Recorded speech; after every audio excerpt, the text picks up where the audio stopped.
Abşeron Regional Təhsil İdarəsinin tabeliyində fəaliyyət göstərən İsmət Qayıbov adına Sumqayıt 1 nömrəli tam orta məktəbdə şagirdlərin vətənpərvər ruhda böyümələri üçün hər cür şərait yaradılıb. Təhsil ocağında aparılan məqsədyönlü işlər nəticəsində şagirdlərin həm bilik səviyyəsinin yüksəldilməsi, həm də milli mənəvi dəyərlər əsasında formalaşdırılması daim diqqət mərkəzində saxlanılır. Məktəbin direktoru Kəmalə Hüseynovanın rəhbərliyi ilə tədris-tərbiyə prosesi yüksək səviyyədə təşkil olunub.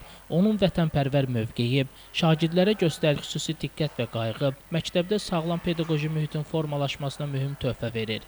Kəmalə Hüseynovanın rəhbərliyi altında məktəbdə keçirilən tədbirlər şagirdlərdə vətənə sevgi, dövlətçilik dəyərlərinə hörmət və milli ruhun güclənməsinə xidmət edir. Məktəb yalnız təhsil verməklə kifayətlənmir. Eyni zamanda şagirdlərin vətənpərvər ruhda yetişməsi üçün geniş imkanlar yaradılır. Anım günləri, vətənpərvərlik mövzusunda tədbirlər, görüşlər və maarifləndirici layihələr mütəmadi olaraq həyata keçirilir.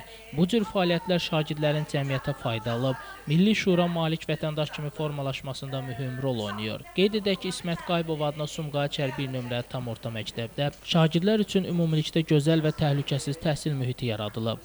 Müəllim-şagird münasibətləri sağlam əsaslar əsasında qurulub və hər bir şagirdin fərdi inkişafı diqqətlə izlənilir. Şəmsdan Fikrətli, Elbrus İsmailov, Bugün informasiya proqramı üçün.